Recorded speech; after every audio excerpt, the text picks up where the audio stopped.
Монгол Улсын ерөнхий сайд засгийн газар огцор гэдэг талбай дээр жагсаал болохын өмнө дотоодын цэргийн командлагч Чингис энэ жагсаалыг санхүүжүүлсэн юм шиг ийм ноцтой мэдэгдэл олон нийтэд хэлэлцсэн. Би бол бүр гайхаж зочиж одоо хүлээж авсан. За тэгээд энэ чинь бараг нөгөө төрийн эргэлт маягийн мэдэгдэл хэлж байгаа байхгүй юу? Нөгөө бусад улс орнууд цэргийн эргэлт болдог үстэй. Африкийн улс орнуудад болдог тийм төвшний мэдээлэл хийсэн байхгүй юу? За би бол итгээгүй. Тэ. За энэ салбарын сайдаар ажиллаж ирсэн хүний хувьд за энэ Чингисгээ тэр генералыг бас нэг зам мөрийн ус зах цухаас мэдэх хүний хувьд би бол итгээгүй. За тэгтээ одоо бас ийм далд нууц одоо мэдээлэл байдаг юм байх та одоо юу болдго юм бол доо бодоо өнгөрсөн. За хэрвээ одоо тэр мэдээлэл үнэн бол одоо энэ хүн өдөө цагдаа өргөцсөн төрийн эргэлт хийх гэсэн гэл онцгцтой хэрэг штэ энэ чи бүр 20 жилийн ялтай хэрэг штэ. Ийм хүнд гинт хэрэгт хүнийг урагдахад яриа. За сайд бол мэдээж бас нөгөө далд нууц мэдээлэл хожуу сайд ч бас танилцдаг хүн биш шүү дээ. Тийм учраас одоо ерөнхий сайд нь ийм ноцтой мэдээлэл хийчихээр одоо сайд бол би бол одоо бас ингээл тийм бахах гэж шийдвэр гаргасан гэж ингэж ойлгоод байгаа юм. Тэгэхээр энэ би юу хэлэх гээд байна вөхөр?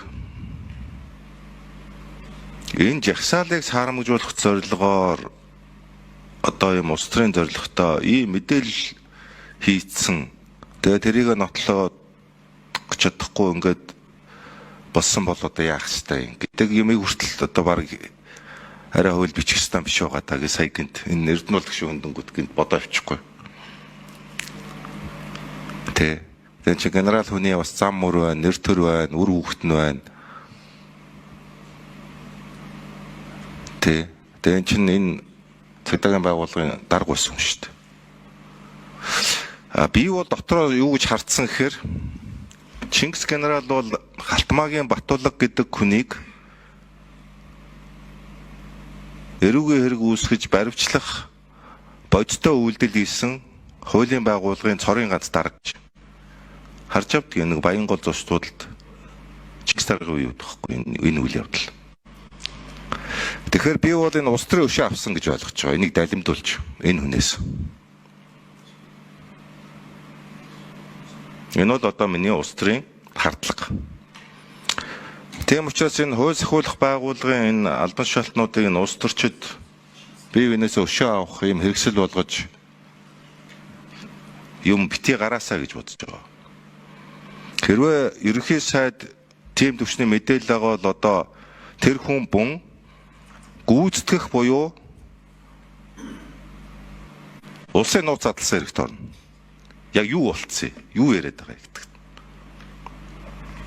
Тийм мэдээлэл байгаа бол шүү дээ. Тэгээд тэрийг олон нийтэд ярьсан бол улсын нууц задлах гэмт хэрэг энэ нөгөө талд нь. Эсвэл тэр хүн ял авах хэвээр. Тэгээ ийм ойлгомжгүй байд бити гаргаасаа гэж бас бодож байна.